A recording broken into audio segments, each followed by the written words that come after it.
It's time once again for America's favorite show, The Radio Adventures of Dr. Floyd, brought to you by drfloyd.com.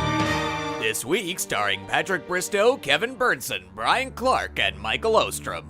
When we last left Dr. Floyd and Dr. Steve, the Translatura had transported them to Athens, Greece in the middle of William Shakespeare's play, A Midsummer Night's Dream. So you're telling me that we've been cast as Shakespearean characters who are going to put on a play? Yeah, we're two of the mechanicals. Floyd, you keep on saying mechanicals as if I know what it means. It just means common characters. They aren't kings or other royalty. They're just average working guys. And from the looks of our outfits, I'd say I've been cast as Snout the Tinker, and you've been cast as Snug the Joiner. Well, I know that a tinker works with metal because my dad used to do that. But what is a joiner? It's a fancy word for a carpenter who installs doors and windows. Look, we gotta get out of here. Put your arm around me and I'll push the button on the Translatura remote control. Not so fast, Floyd. This could be my big chance to be a star. A star? Yes, I've always wanted to act in a play. But you couldn't act your way out of a paper... Hush, Floyd. They're about to announce the parts. Gentlemen, answer as I call you. Nick Bottom, the Weaver. Ready. Name what part I am for, and proceed. You, Nick Bottom, are set down for Pyramus. What is Pyramus? A lover or a tyrant? A lover that kills himself most gallant for love. That will ask some tears in the true performing of it. If I do it, let the audience look to their eyes. I will move storms. I will condole in some measure. This was lofty. Now name the rest of the players. Francis Flute, the bellows mender. Here, Peter Quince. Flute, you must take Thisby on you. What is Thisby? A wandering knight? It is the lady that Pyramus must love. Nay, faith. Let me not play a woman. I have a beard coming. That's all one. You shall play it in a mask, and you may speak as small as you will. And I may hide my face. Let me play Thisby too. I'll speak in a monstrous little voice. Thisny, Thisny. Oh, Pyramus, my lover dear, thy Thisby dear, and lady dear. No. You must play Pyramus, and Flute, you, Thisby. That guy Flute has to play a girl. Actually, back in those times, all the women's roles were played by men or young boys. Really? Well, I hope I don't have to play a girl. Snug, the joiner. Yes? You, the lion's part. Have you the lion's part written? Pray you, if it be, give it to me, for I am slow of study. You can say that again. You may do it extempore, for it is nothing but roaring. Let me play the lion too. I will roar that I will do any man's heart good to hear me. I will roar that I will make the Duke say, let him roar again, let him roar again. And you should do it too terribly. You would fright the Duchess and the ladies, that they would shriek, and that were enough to hang us all. I grant you, friends, if you should fright the ladies out of their wits, they would have no more discretion but to hang us. But I will aggravate my voice so that I will roar you as gently as any sucking dove. I will roar you to any nightingale. You can play no part but Pyramus, for Pyramus is a sweet-faced man, a proper man, as one shall see in a summer's day, a most lovely gentleman-like man. Therefore, you must needs play Pyramus. Peter Quince. What sayest thou, Bully Bottom? There are things in this comedy of Pyramus and Thisby that will never please.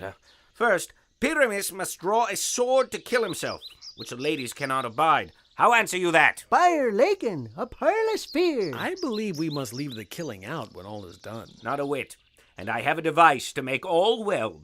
Write me a prologue, and let the prologue seem to say, we will do no harm with our swords, and that Pyramus is not killed indeed. And for the more better assurance, tell them that I, Pyramus, am not Pyramus, but Bottom the Weaver. And this will put them out of fear. Fine. I will deliver such a prologue. Will not the ladies be afeard of the lion? I fear it, I promise you. You think you're scared now? Wait till you see Dr. Steve's acting. Masters, you ought to consider with yourselves to bring in, God shield us, a lion among ladies is a most dreadful thing. For there is not a more fearful wildfowl than your lion living, and we ought to look to it. Therefore, another prologue must tell he is not a lion. Nay. You must name his name, and half his face must be seen through the lion's neck, and he himself must speak through, saying thus, or to the same defect, ladies, or fair ladies, I would wish you, or I would request you, or I would entreat you, Not to fear, not to tremble, my life for yours. If you think I come hither as a lion, it were pity of my life. No, I am no such thing. I am a man, as other men are. And there indeed let him name his name, and tell them plainly he is Snug the Joiner. Well, it shall be so. But there is two hard things. That is, to bring the moonlight into a chamber. For you know, Pyramus and Thisby meet by moonlight. Doth the moon shine that night we play our play? A calendar! Look in the almanac. Find out moonshine. Yes, it doth shine that night. Well, then you may leave a casement of the great chamber window where we play open, and the moon may shine in at the casement. Aye, or else one must come in with a bush of thorns and a lanthorn, and say he comes to disfigure, or to present, the person of moonshine. Robin Starveling, let this task fall to you. I shall be the fullest moon the audience has yet seen. Then there is another thing. We must have a wall in the great chamber, for Pyramus and Thisby says the story did talk through the chink of a wall. You can never bring in a wall. What say you, Bottom? Some man, perhaps you, Snout, must present wall. And let him have some plaster, or some loam, or some rough cast about him to signify wall. And let him hold his fingers thus, and through that cranny shall Pyramus and Thisby whisper. Agreed. I shall take on the mantle of wall for our production. If that may be, then all is well. Come, sit down, every mother's son, and rehearse your parts. And as the mechanicals begin to rehearse, we shall take our leave. Will Dr. Floyd and Dr. Steve actually go through with playing parts in Pyramus and Thisby? If they do go through with it, how will their performances be received by the Duke? And just how is Dr. Steve going to prepare for his role as a lion? Are you kidding? Dr. Steve's been a lion all his life. Oh, hilarious. Find out next time on the Radio Adventures of Dr. Floyd.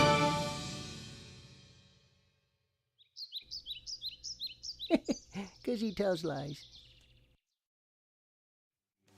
Episode number 705 of the Radio Adventures of Dr. Floyd starred Patrick Bristow as Peter Quince, Kevin Burnson as Nick Bottom, Brian Clark as Francis Flute, and Michael Ostrom as Robin Starveling. Music for this episode by Jody Whitesides, www.jodywhitesides.com. This episode was written and adapted by Grant Baciocco. Leave us a voicemail at area code 818-332-3053. When in beautiful downtown Burbank, California, visit Dr. Floyd Studios. Episode number 705 of the Radio Adventures of Dr. Floyd is copyright 2008 Dr. Floyd Industries. All rights reserved.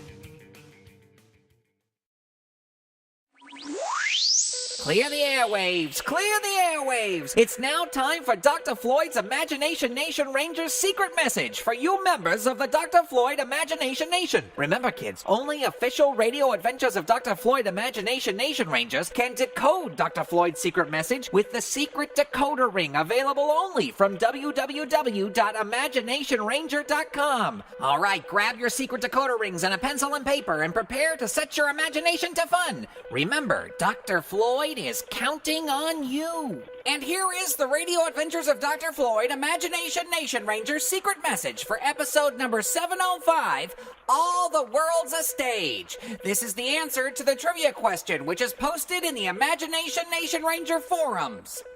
14, 5, 8, 20, 7, 9, 8, 4, 25, 7, 12, 8, 1, 1, 7, 1, 15. And that was a message from Dr. Floyd himself to all his Imagination Nation Rangers. You can join Dr. Floyd's Imagination Nation and become an Imagination Nation Ranger only at www.imaginationranger.com. And until next time, set your imagination to fun.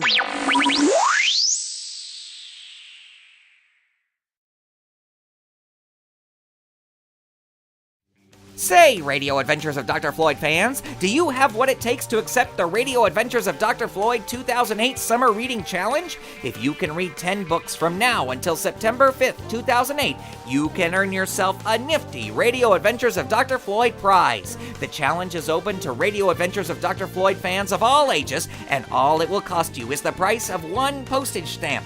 Surf on over to www.drfloyd.com/challenge and download and print out the official 2008 Summer Reading Challenge log. Fill it out as you read your books and then mail it back to Dr. Floyd headquarters. Just a few weeks later, you'll receive a special Radio Adventures of Dr. Floyd surprise in the mail. It's just that easy. What are you waiting for? Get over to www.doctorfloyd.com/challenge, download the reading log, and get reading. And always remember to set your imagination to fun.